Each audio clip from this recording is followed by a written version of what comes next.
right, we are glad to have you back on Sunrise on Television. Just before we went on that break to take the news, we did tell you earlier that we'll be inviting the SSA to Ebonyi State Government on Environment. And today we have him in the studio. Of course, Amaka is still here with me, shining and just smiling like, I don't know, she won $1 million, which we are going to share later. Anyways, we have Chief Okechukwu Nwokoro in the house. He is the SSA to the Ebonyi State government on environment. Sir, you're welcome to the program. Thank you, sister. Yeah, it's been a while, sir. How have you been? How have you been? It's been a while. Yes, I've been here because I traveled to Israel. Okay. That's why you have not been seeing me, which will spend about 11 days. But now I'm in town. All right. So, but my boys were working. Okay, so we are going to see how much your boys were working. Yes. All right, sir. You are the SSA on environment. Please tell us, what exactly does that office entail? Well, my office is not a mistakenly created office. The office is created by His Excellency with a concept of assisting him, providing solution for how to keep environment clean in the ministry. Besides, it is my area of specialization, and Commissioner is there, SSA is there. But in areas where Commissioner cannot see, because they say 2 heads are better than 1. 2 good heads. 2 good heads, yes, better than 1. So my office does a lot. In charge of environmental health department, it is under my office. In terms of prosecution, any offenders, or like we have routine and incidental inspection in the state, those things are under my office. Okay. How often do we carry out this routine and incidental inspection in the state? Well, in the state, it used to be at every last Saturday of a month. Like there was one we went at the international market. We have now started that one every last Saturday of every month. Thursday, every last Thursday of every month, from 6 o'clock to 10 o'clock. We went last month and we succeeded a lot because we go to international market. We called all the lot chairmen and told them that the way international market is looking, we don't like it, and we enforced it, and all of them agreed with us. We worked. So it is monthly, once in a month. Incidental one is when there is anywhere you discover like death of a destitute, like there is a corpse at Esperando. Yes. So that one, you need quick response. Okay. Or if there is anywhere you saw a blockage in the gutter, you can now call a coordinator in that zone to go and do it immediately to avoid flooding. Okay, so I'm actually glad this conversation tilted to this end, because just yesterday I was at International Market. Kudos to you. Inside looks very beautiful. Excuse me. The inside is all right, sorry about that. So the inside is very clean. But outside International Market, you know, if you're coming from Chukwu Street, where they call the back gate, from that tiny roundabout down to, I think that's lot 2 gates. That's the, you know, we have so many different lot 2s now. The original lot 2 gates where there are bike men and keke people, heaps of refuse by the gutter. I'm talking of yesterday. I was almost tempted to make an amateur video. Heaps of refuse by the gutter. You see those big gutters that were constructed there? I was just wondering, what if there is a heavy rainfall? It will be blocked. Just yesterday, sir. And then this morning, as I made my way to the office, you know where we had City Chef, where we now have Tastier by Waterworks Road. That's up on Nature Street, leading down. Heaps of refuse making lines. as if someone was going to come and do a fashion parade with them. And as I came into Nkaliki Road, I've forgotten what, after Okposi Junction, after Anu Achara, yes, after Anu Achara, another heap of refuse. I'm sure as you drove into EBBC, you saw the heap by House of Assembly gate. And I was wondering, in fact, when I saw the one outside House of Assembly gate, what came to my mind was, okay, maybe these people have stopped evacuating daily. Why is it this way? It's an eyesore. I mean, we have beautiful infrastructure. So when we now see this one, it's heartbreaking. Well, I thank God that some of you, you have been going around the town. So waste is something that's being generated every day, and you don't work to eliminate waste entirely. Okay. So it is something, because you sweep every day. If you leave waste heap for one day, if you skip one day, it can block the road. So at times when you go there, there is time of supervision. Okay. If you want to supervise anywhere, you go in the evening when they must have worked. There was a day when we were sworn in newly, even governor was sworn in newly. He called me that we are not doing our job in respect of G Hostel. Okay. Then I told him we will go there in the morning and evacuate the whole waste there. So by the time governor will be going to work from his hotel then, so he passed that place and saw that that place was purely cleared. So we evacuated the waste. So while he was coming back in the evening, I waited for him in the hotel. I asked him, did you look at G Hostel? He saw another heap of refuse. So refuse is something that amount of people, and remember, the population in the state is increasing. So if you I will show you a place. If they evacuate a place now like this EBBC, they used to work every day. If you like, I have all the numbers of the coordinators working in the zone. We have 18 tippers in the state that works. They carry waste 2 times in a day. So when you see all this waste, and it is our message that let people be dumping waste from 7 p.m. down or 6 p.m. down. Okay. So that by early morning, we'll go and evacuate. Not after evacuation in the morning, somebody will carry heap of waste, go and dump at the mini dump. So that is the issue. So it is not that you cannot see a heap of refuse. There is no doubt about that. That one is certain. In the international market, the amount of waste generated every day, and you cannot compare this time because fruits, vegetables are cropping out, is coming out now. You cannot compare this season back to dry season because rain has started falling. So in this rainy season, you are going to see more generation of waste. You know, when you said you had you have times when you evacuate waste, I can totally relate with that. But that actually opens up another question as to, we already know what times we dump refuse. We know what times we evacuate refuse. And as you rightly said, you cannot eliminate waste. There would always be evacuation and there would always be dumping. Yes. Are there no better ways of managing the dumping of this waste? You know, people just come out from their house. One of those days, I saw a young child. She had a sacco bag. She just got to the refuse dump.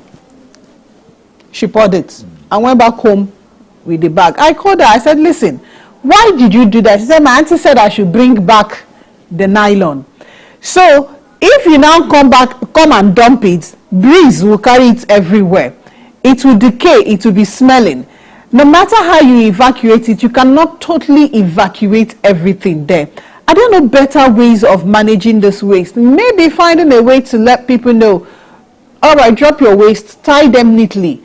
Either there is a mini dump or there is somewhere within your environment where you can keep it. When the vehicle comes, you can come out and I know we've tried that such a thing sometime in Ebonyi state and it seems to be very effective. So I'm just trying to find out, is there no better way? Because first impressions matter a lot. Someone might be coming into Abakaliki for the first time and pass those heaps. That person would never know that a few hours ago, those places were evacuated, or that in a few hours' time they will be evacuated, the impression will be, oh, Abakaliki is a dirty town. Is there no way of managing this waste? If I should allow to come in, I think there was a time you people, your members, came to my office to ask me the same question. I told them that I wrote His Excellency for the purchase of this tractor with backhoe, so that, like those that big gutter you talked about, the tractor with backhoe, it does not have chain on the leg. That one will be rolling near the bigger drainage. Okay. It will be evacuating those waste. So again, is that immediately I was sworn in, I went to Abuja on my own to study their method of evacuation. I stood 7 days. So I brought my report back to His Excellency. But you know, gradually is attending to it, because it is very cumbersome financially for him to handle. Because I wrote about this compactor, waste compactor machine. In Abuja, they have buckets at every household. If you have like 8 flats in this building, you have like 8 buckets outside, each for 1 flat. So when you dump, you close. Then when the waste compactor machine will be coming, you have 2 persons by the right, the other 2 persons by the left. The motor will be rolling, they will be emptying it. So, and if it is about to fill up, then the vehicle will now compress it back. So, but he bought one of it. So we will try that one, but he told us to carry it and be using it around Gome House. Let's see how effective it may be. Again, I went to Osun State, where they constructed a cylindrical pipe, very large cylinder. It is very big, but it's just like a fuel tank. So, but there is a very big opening at the up where you open it like this. So when you come, you dump your waste inside. You cannot see waste outside. So they have hayab or crane. It is 2. The other one will come with empty. The other one will carry the one that is already occupied with waste. You go and offload it at the final dump. Then the second one will drop the empty. Are you getting me? So that you cannot see waste everywhere. But you know, the financial constraint, it is a capital intensive project. So it is not something we can achieve within a day. We have various methods. It is a course I read. So I've advised His Excellency, but actually, again, is a fund we are using to manage it. Thank God that recently he increased the subventions, so that we are using, because when they created this state, when they created zones, gas was being sold at the amount of 250 naira per liter. Now gas is 1,250, 280.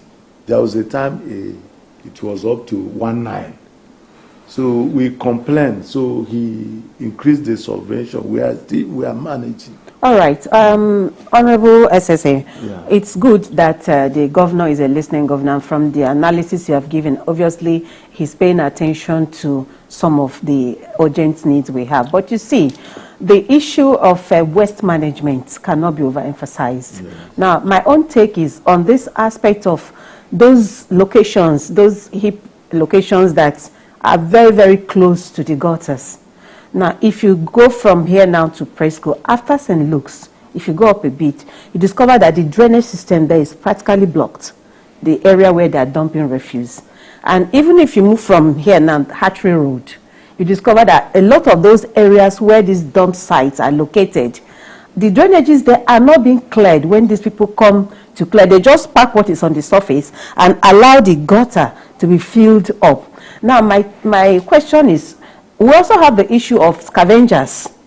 How are you liaising with the scavengers, and do you have a task force in place to ensure that even when people tie their refuse in a leather, it is not opened and littered all over the place?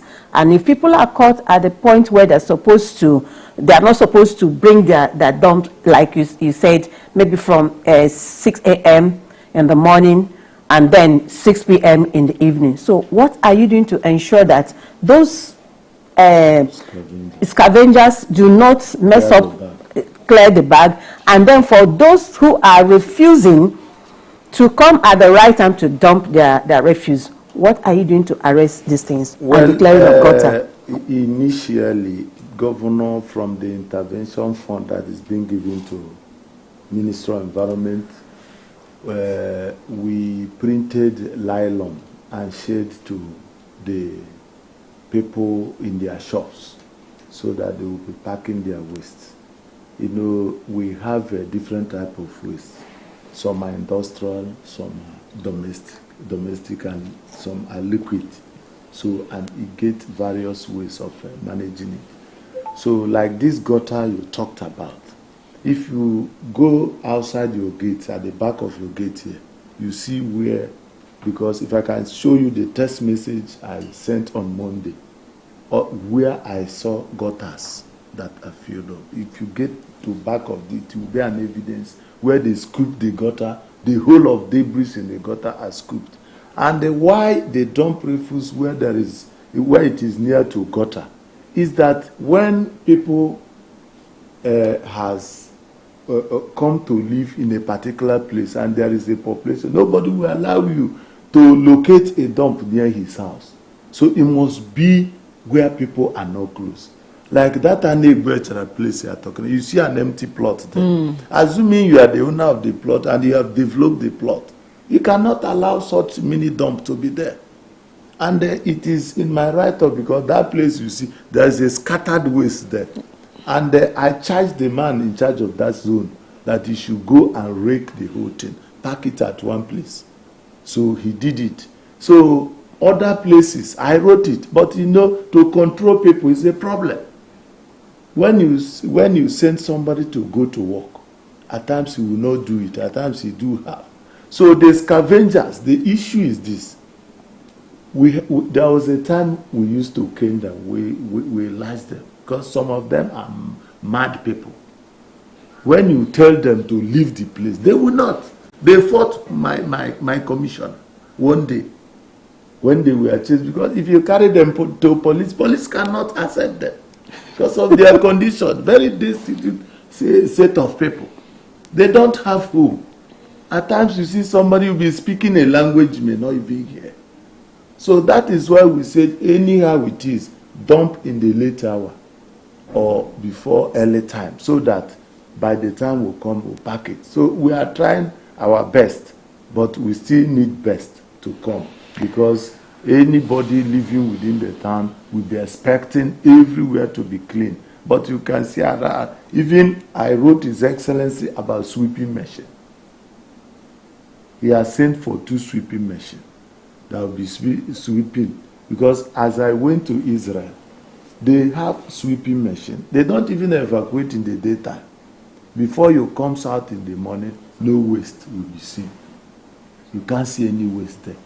And they have their recycling plant, as we are doing our own, that when you bring your waste, you go to the recycling plant, you will recycle it again. Okay, are you also liaising with the scrap dealers? Because they seem to be at the other end of it. Last week or thereabout, we had the scrap dealers come here and we talked about this issue of how their members also litter. And they say they have written to the Ministry of Environment, about certain things that they need to be put in place, how they need you people to synergize and work together. So I'm asking, what are the areas you think your ministry can synergize with the scrap dealers to ensure that the activities of these scavengers, because they collect and they sell to the scrap dealers, so there's a partnership that is going on. So I'm wondering, what are you doing? And apart from that, there's also the human aspect, the open defecation. And now we're entering rainy season where the issue of cholera and other things might break out. So what are you doing to ensure that this... You asked about whether we have marshal. We have marshal in the ministries. Okay. We have task force in the ministries. So, but you know, people, where we have a law that takes over anybody that misbehave, that defecate in the bush. There was a law established in the ministry against them. The task force often arrest them, so they pay the penalty. So, but we cannot be everywhere. We are not spirit, and the issue of keeping the environment clean is a work of everybody. It's a communal effort where you bring. So, if you see somebody, you call us, because we cannot be everywhere. So, when you see anybody defecating in the bush, it is your responsibility to let us know that somebody is there. So, coming to scrap dealers, we ask them that if you don't have a place where that is completely fenced, because you must have to isolate that your business, because it is an offensive trade. It is not ordinary trade that people trade, others will be staying close to them, because that place must be stinking, and it is an old thing. So we've told them it is under our office. Commissioner SSA has called them a meeting, even time without numbers, that they should go and look for a place. At times when you see them in the town, we chase them away. They should not be staying there. So, but if you see any of them that is staying in an open place, let us know. It's not far-fetched if you go to old meat markets. Old Zana Park. Old Zana Park, Meat Market Road is there. Okay. And they also said that they had written to the ministry for allocation of a place where they're also advocating for this isolated area. They told us here, we have it on tape, that their needs have not been attended to by the ministry. No, the government is a chain reaction. You can't do it. We are not in charge of lands. You write to Commissioner for Lands. The Commissioner for Land will give an allocation paper to them, which we have done. So it led for the Commissioner for Lands, because when they met my commissioner, the commissioner said he will raise a paper, which I know he must have done it. So the Commissioner for Land have the responsibility to issue paper to governor. He will write governor will now approve it for them to have a place. But don't mind these people, because without government, somebody can do his business. Like many people got where they are selling their business without the effort of government. Like I can name some of the scrap dealers that have their own areas. Even these building material people that refuse to join the other people at the, what do they call it, building material side. They have where they fenced. They build their, if you go along this express, you can see some building material people that have their own separate place. So that is how scrap dealers are supposed to do their own. So it will be our enforcement if you will see anybody that is not having a certified place. We can now ask the person to pack and leave. If he refuses, we confiscate his properties.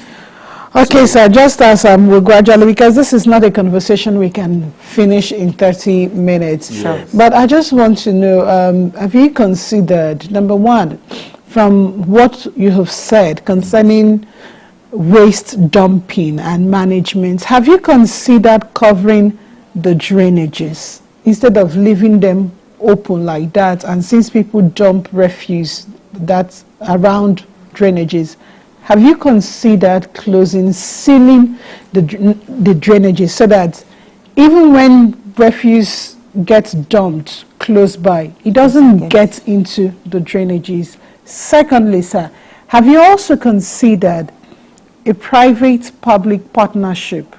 You know, you talked about what you saw in Osun State, what you saw in Abuja, what you saw in Israel.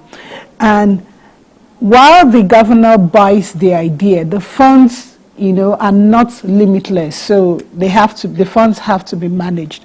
So I'm asking, have you considered going into partnership with private organizations, private individuals, you know, to bring in funds to be able to do this? So it's lesser on the government, government benefits, the society benefits. Well, you asked me about gutter, why it is open.